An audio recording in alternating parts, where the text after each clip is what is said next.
Hello my dear friend, welcome back to our channel. तो आज की हमारी इस वीडियो का टॉपिक है मेजर चेंजेस इन 1999 एंड 2001। तो आज की वीडियो में हम कर रहे हैं companies act corporation law first part. ठीक है, इसमें हमारा आज का टॉपिक है कि क्या क्या मेजर चेंजेस आए थे ईयर 1999 और 2000 और 2001 में। इन तीनों ईयर में क्या क्या मेजर चेंजेस आए थे हमारे कंपनीज एक्ट में, उसके बारे में हम जो है आज की हमारी इस वीडियो में पढ़ने वाले हैं। Companies Act has been amended several times since 1956। 1956 तक आते आते 1956 में जो हमारा कंपनीज एक्ट था उसमें बहुत सारे चेंजेस आए थे। कौन कौन से चेंजेस आए थे वो हमने हमारी पहले वाली वीडियो में पढ़ा हुआ है। कौन सी video? Evolutions of companies act and companies framework. ठीक है, many changes were made during 60s 70s and major amendment took place in 1985 and 1988. But in the wake of economic reform process initiated from the July 1991 onward, the government recognized that many provisions of the Company Act had become out of date and were not conducive to the growth of the Indian corporate sector in the changing environment. तो basically क्या कहा गया है कि जो हमारा companies act था 1956 उसमें बहुत बार अमेंडमेंट्स आए गए, बहुत बार चेंजेस आए। 60s में भी आए, 70s में भी आए, 80s में भी आए। ठीक है, जो 80s में आए थे वो अमेंडमेंट जो थी वो मेजर अमेंडमेंट्स थी जो कि 85 में आए थे और 88 में आए थे, क्योंकि हमारी इकोनॉमी में रिफॉर्म्स आए थे, चेंजेस आए थे।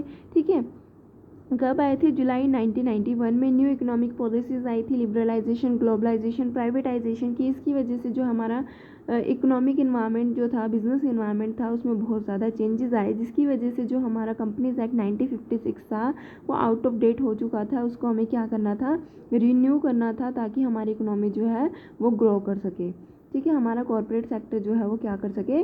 ग्रो कर सके। तो later on as part of the continuing reform process certain amendments were incorporated by the Companies Act 1996 and a working group was constituted to rewrite the whole act। तो यहाँ पे क्या हुआ, ये सारी चीज़ों को देखते हुए कि हमारी इकोनॉमी में रिफॉर्म प्रोसेस आ रहा है, तो यहाँ पे हमारा जो एक्ट था उसमें हमने कुछ अमेंडमेंट्स की थी, तो इसलिए इस एक्ट का नाम पड़ा कंपनीज एक्ट अमेंडेड एक्ट 1996। और ये जो अमेंडमेंट थी, जो भी चेंजेस लाए गए थे, जो भी हमारा वर्किंग ग्रुप था उसने क्या किया, जो कॉन्स्टिट्यूशन था पूरे एक्ट को क्या किया गया, फिर से लिखा गया।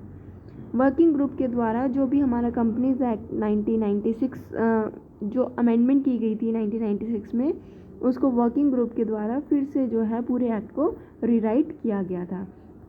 अब यहाँ पे हम स्टार्ट करते हैं।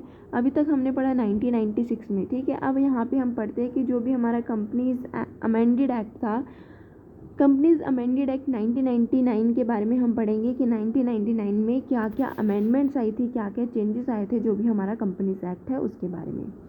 So based on the report prepared by the working group and taking into account the development that has taken place in the corporate structure, administration and the regulatory framework the world over, Companies Bill 1997 was introduced in the Rajya Sabha on 14th of August 1997 to replace the Companies Act 1956। अब जो हमारा companies act 1956 था उसको replace कर दिया गया, उसकी जगह नया एक्ट लाया गया 14 अगस्त 1997 में, जो कि इंट्रोड्यूस किया गया था राज्यसभा में। ठीक है, और उसके बाद आता है in the mean time as part of the reform process and in view of the urgency felt by the government, the president of India promoted the companies amendment laws 1998। अब रिफॉर्म प्रोसेस को देखते हुए कि जो हमारा companies act था उसमें फिर से हमने कुछ अमेंडमेंट की 1998 में, और ये अमेंडमेंट कब हुई थी? 31 अक्टूबर 1998 में अमेंडमेंट लाई गई थी, which was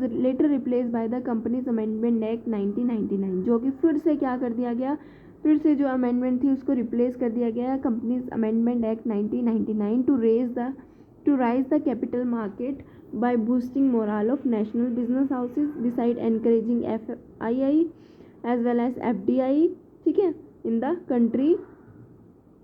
The amendment brought about a number of important changes in the companies act. तो यहाँ पे बेसिकली यही कहा गया है कि 1956 के बाद हमारे जो कंपनीज एक्ट है उसमें बहुत सारे चेंजेस आए। 60s में आए, 70s में आए, मेजर चेंजेस आए 1985 में, 1988 में। उसके बाद जो चेंजेस लाए गए थे वो 1996 में आए, उसके बाद 1997 में कंपनीज एक्ट में अमेंडमेंट्स आई, 1998 में अमेंडमेंट्स आई, उसके बाद जो 1998 में अमेंडमेंट्स थी उसको रिप्लेस कर दिया गया कंपनीज एक्ट 1999 के साथ, ठीक है।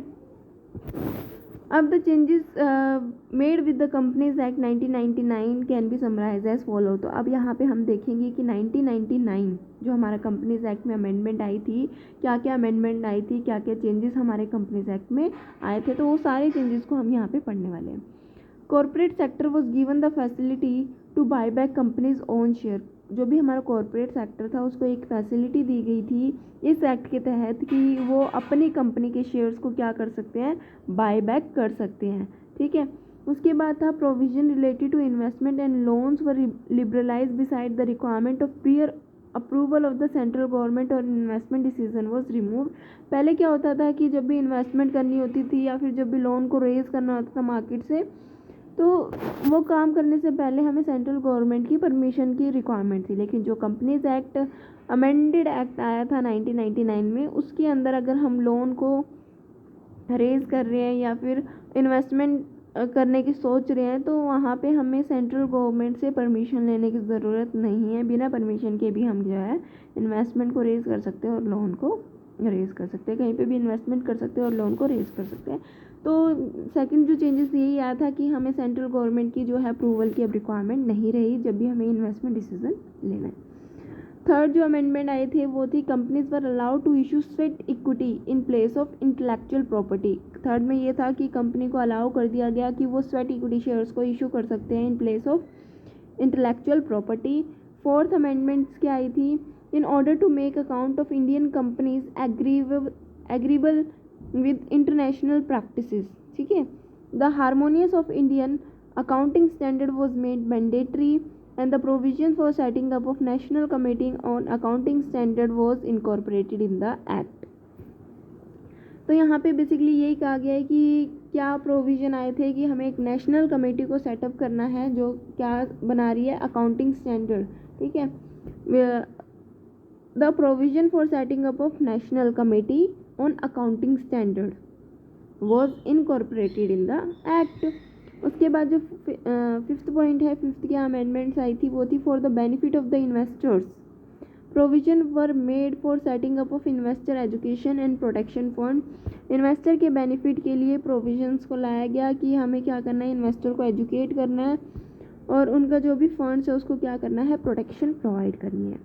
उसके बाद जो नेक्स्ट अमेंडमेंट आई थी वो थी the facility of nomination by share holder, debenture holder etcetera was introduce, ठीक है। तो ये कुछ अमेंडमेंट्स थी जो कि 1999 में आई। उसके बाद आता है कि हमारा जो कंपनीज एक्ट था वो उसमें फिर से एक बार चेंजेस लाए गए, फिर से अमेंडमेंट्स लाई गई 2000 में। क्या क्या अमेंडमेंट्स लाई गई वो हम देखते हैं। The year 2000 witness another amendment in the forms of companies amended act 2000 in order to provide certain measures of good corporate governance and for ensuring meaningful shareholder democracy in the working of companies. Accordingly, it introduced certain far-reaching changes and new concept। कुछ changes लाए गए, कुछ नए concept को लाया गया, ठीक है, ताकि जो हमारा कॉर्पोरेट गवर्नेंस है वो क्या करे, अच्छे से काम करे, ठीक है। तो क्या क्या चेंजेस लाए गए थे, क्या क्या अमेंडमेंट्स की गई थी। पहला है minimum paid up capital requirement. All the companies other than association who are not for profit are required to have a minimum paid up capital. इसमें कहा गया कि जो भी कंपनी है उनकी मिनिमम पेड अप कैपिटल होनी चाहिए, सिर्फ नॉन फॉर प्रॉफिट ऑर्गेनाइजेशन को छोड़ के। नॉन फॉर प्रॉफिट ऑर्गेनाइजेशन वो ऑर्गेनाइजेशन है जिसका मेन मोटिव प्रॉफिट अर्न करना नहीं होता बल्कि सोसाइटी को सर्व करना होता है, ठीक है। तो ये कहा गया कि all the companies other than association not for profit are required to have a minimum paid up capital. Private companies since 13 December 2000 can't be registered with less than ₹1 lakh paid up share capital and the public companies must have a minimum paid up share capital of ₹5 lakh। तो basically यहाँ पे requirement दी हुई है कि private companies और public company को तभी register कराया जाएगा जब उनकी मिनिमम पेड अप कैपिटल जो है, अगर प्राइवेट कंपनीज की बात करें तो उसकी मिनिमम पेड अप कैपिटल जो है वो क्या है, 1 लाख, और पब्लिक कंपनी की जो minimum paid up share capital है वो है 5 लाख, ठीक है। तो फर्स्ट जो चेंजेस आए थे, अमेंडमेंट आए थे, वो थी minimum paid up capital requirement. Second आता है हमारा small depositor. In order to grant protection to the small depositor, section 58AA and 58AAA were introduce, ताकि स्मॉल डिपॉजिटर को क्या कर सके, प्रोटेक्ट कर सके, उनके मनी को प्रोटेक्ट कर सके, उनके इन्वेस्टमेंट को प्रोटेक्ट कर सके। तो उसके लिए जो है ये प्रोविजंस आया था। Provision are design to protect depositor who have invested up to ₹20,000 in a financial year in a company. किसी भी एक कंपनी में किसी भी स्मॉल डिपॉजिटर ने, इन्वेस्टर ने अगर 20,000 तक इन्वेस्ट किया है तो कहीं ना कहीं उसको प्रोटेक्ट करना। सेल्फ प्रोस्पेक्टस या information memorandum and red herring prospectus क्या होता है, इसके रिगार्डिंग भी एक अमेंडमेंट्स आई थी हमारे कंपनी एक्ट 2000 में। क्या अमेंडमेंट आई है, इसमें कहा कि फाइनेंशियल इंस्टीट्यूशन और bank which have to make repeated offers of security in a years may, instead of issuing prospectus, issue a self prospectus which will have a shelf life of 1 year. Section 60A was designed to offer comfort to such institution and also help reduce cost of issue। यानी कि जैसे कि self prospectus क्या होता है कि ये company है जो 1 साल के अंदर बहुत बार क्या करती है, पैसे को मार्केट से रेज करती है। तो इसकी वजह से वो बार बार तो जो है वो प्रोस्पेक्टस को इशू नहीं कर सकते। तो उससे बचने के लिए क्या होता था, पहले जब भी कंपनी को 1 साल के अंदर काफ़ी बार जो है पैसा रेज करना होता था मार्केट से, तो वो कई बार क्या करती थी, बार बार उनको जो है प्रोस्पेक्टस इशू करने पड़ते थे, जिसकी वजह से कॉस्ट बहुत ज़्यादा आ जाती थी। तो गवर्नमेंट में एक अमेंडमेंट्स लाई कि अब कंपनी को जो है बार बार प्रोस्पेक्टस को इशू करने की ज़रूरत नहीं है, जब भी वो एक पर्टिकुलर ईयर में बार बार जो है फंड्स को, सिक्योरिटी को रेज करते हैं। तो क्या कर सकते हैं, उसकी जगह वो सेल्फ प्रोस्पेक्टस को जो है इशू कर सकते हैं, जिसकी सेल्फ लाइफ जो है वो 1 ईयर है।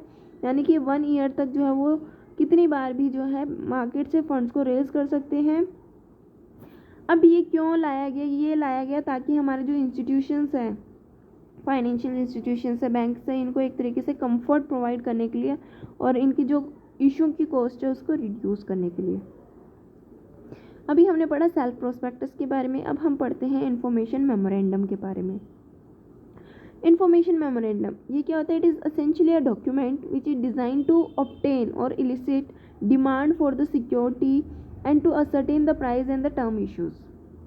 इन्फॉर्मेशन मेमोरेंडम एक तरीके का डॉक्यूमेंट होता है जो इस तरीके से डिज़ाइन किया जाता है ताकि उससे क्या किया जा सके, हम हमारी जो सिक्योरिटी है उसकी क्या डिमांड है, उसके क्या प्राइजेज़ है, किस टर्म्स पे हम अपने शेयर्स को जो है मार्केट में इशू कर सकते हैं। तो उसके बारे में इंफॉर्मेशन को गैदर करने के लिए ये नेसेसरी होता है कि हम क्या करें, बुक बिल्डिंग प्रोसेस का यूज़ करें। It is a necessary ingredient of book building process. Book building process क्या होता है, it is the process by which an underwriter attempt to determine the price at which the initial public offer will be offered. तो book building process क्या होता है, basically जब initially first time जो company क्या करती है, public को ऑफ़र करती है अपनी कंपनी के शेयर, तो वो जानना चाहती है कि किस प्राइस पे जो है वो अपनी कंपनी के शेयर मार्केट में इशू कर सकती है, उस कंपनी की क्या वैल्यू है मार्केट में, कितने उस कंपनी के शेयर्स की डिमांड है। तो वो सारी चीज़ों को देखने के बाद ही वो क्या करती है, शेयर को इशू करती है। तो कहीं ना कहीं ये क्या होता है, इन्फॉर्मेशन मेमोरेंडम होता है। Information memorandum is essentially a document which is design to obtain the demand for the securities and to ascertain the prices and the terms issue. So it is necessary ingredient of book building process. Self prospectus क्या होता है, information memorandum क्या होता है, अब हम जानते हैं red herring prospect. So red herring prospect is an incomplete prospect doesn't contain the information regarding the price and the quantum of the security. तो रेड हियरिंग प्रोसेस एक तरीके का इनकम्प्लीट प्रोस्पेक्टस होता है जिसके अंदर सारी की सारी इंफॉर्मेशन अवेलेबल नहीं होती, whether it's related to price और क्वांटिटी ऑफ द सिक्योरिटी। ठीक है, इसके बाद आता है हमारा passing of resolution through postal ballot. एक और इम्पोर्टेंट अमेंडमेंट जो है वो आई थी, ये क्या थी, passing of resolution through postal ballot. Postal ballot क्या होता है, ये एक ऐसा सिस्टम होता है, a system of voting in which people send their votes by post when they can't be present. जब मीटिंग में जो भी मेंबर्स है वो अगर प्रेजेंट नहीं हो सकते, अगर वो अपना वोट प्रेजेंट होके नहीं दे सकते, तो कहीं ना कहीं वो बाय पोस्ट अपना वोट जो है वो सेंड करते हैं, उसको हम बोलते हैं postal ballot. Passing of resolution through postal ballot in order to encourage the wider participation of the share holders. Section 192 subsection 4 has been introduced to allow members or shareholders to vote on a particular resolutions through postal ballot। अगर कोई भी resolution हमारी company में लाया जा रहा है तो उसके लिए अगर हम शेयर होल्डर का पार्टिसिपेशन चाहते हैं, लेकिन शेयर होल्डर हमारे पास में नहीं है, तो इसलिए हम क्या कह रहे हैं, उनका पार्टिसिपेशन चाह रहे हैं, तो हम कहते हैं कि पोस्टल बैलेट के थ्रू, यानी कि पोस्ट के थ्रू आप जो है अपना वोट सेंड कर सकते हो विद इन द 30 डेज। ठीक है, विद इन द 30 डेज आप अपनी असेंट्स और डिसेंट्स जो है उस पोस्टल बैलेट के थ्रू सेंड कर सकते हो। तो through rules made by the central government postal ballot has been made mandatory for certain matters. एक सेंट्रल गवर्नमेंट ने क्या बनाया है, रूल बनाया है कि काफ़ी कुछ ऐसे मैंडेटरी केस होते हैं, कुछ ऐसे सर्टेन मैटर्स होते हैं जहाँ पे पोस्टल बैलेट का जो है यूज़ करना बहुत ज़्यादा मैंडेटरी हो जाता है, यानी कि आपको हर एक शेयर होल्डर की असेंट्स और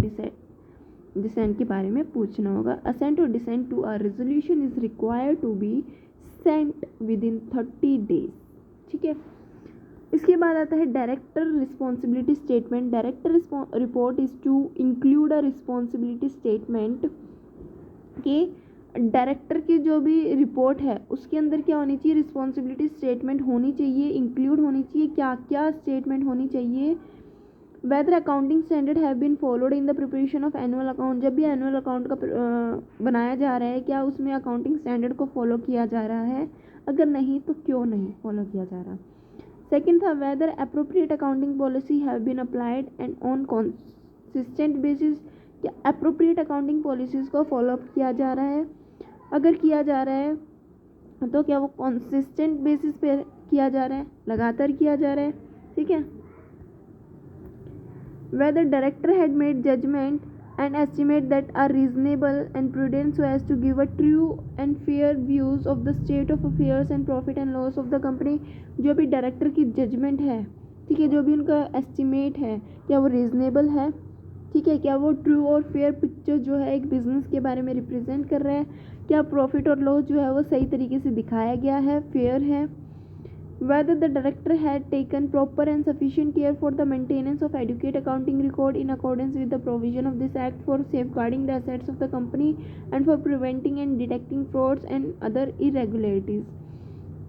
इसमें यही कहा गया है कि जब भी डायरेक्टर्स ने, ठीक है, अकाउंटिंग रिकॉर्ड्स को प्रिपेयर किया है तो जो भी प्रोविजंस है एक्ट के उनको फॉलो किया है, क्या उन्होंने कहीं ना कहीं कंपनी के एसेट्स को सेफगार्ड रखा है, क्या कोई फ्रॉड तो नहीं किया, कोई इरेगुलरिटीज़ तो शो नहीं की। बेसिकली यही है कि जब भी हमारे डायरेक्टर्स क्या करते हैं, कोई भी रिपोर्ट को शो करते हैं, कोई भी अकाउंट्स को बनाते हैं, तो वो सही होने चाहिए, उसमें किसी भी तरीके का फ्रॉड नहीं होना चाहिए, इरेगुलरिटीज़ नहीं होनी चाहिए। Whether the director had prepared the annual account on a going concern basis। Going concern basis का मतलब होता है कि जब बिज़नेस ये सोचता है कि हम लंबे समय तक काम करेंगे, बिज़नेस का कोई इंटेंशन नहीं है कि हम नेक्स्ट ईयर में जो है अपने बिज़नेस को क्लोज करें। बेसिकली गोइंग कंसर्न बिजनेस वो होता है जिसका एम ये होता है कि लाइफ टाइम तक वो काम करेंगे। ठीक है, तो whether the director had prepare the annual account on a going concern basis. ठीक है, उसके बाद जो नेक्स्ट अमेंडमेंट्स आई है वो है ऑडिट कमेटी के रिगार्डिंग। ऑडिट कमेटी के रिगार्डिंग क्या अमेंडमेंट्स आई है कि new section 292 Subsection 4 provide for constitutions of an audit committee by every public company have a paid up share capital of 5 crore or more। Audit committee is to consist of at least 3 director। Audit committee की अगर हम बात करें तो इसके अंदर 3 director होने चाहिए। ठीक है, और 3 डायरेक्टर की हमने बात की, एटलीस्ट 3 डायरेक्टर होने चाहिए जिसमें से 2/3 of the members of the audit committee shall be director other than managing or whole-time director। Recommendation of the audit committee on any matter relating to financial management including audit report shall be binding on the board। यानी कि जो भी audit committee, ठीक है, जो भी recommendation देगी, ठीक है, जो भी रिकमेंडेशन होगी ऑडिट कमेटी की on the matter relating to financial management की, किस तरीके से को मैनेज करना चाहिए, ठीक है, including the audit report shall be binding on the boards. जो भी बोर्ड्स है, ठीक है, बोर्ड ऑफ डायरेक्टर है जो भी है उनको क्या करना पड़ेगा, मानना पड़ेगा। ऑडिट कमेटी की जो भी रिपोर्ट होगी, जो भी रिकमेंडेशन होगी, वो बोर्ड्स को माननी पड़ेगी।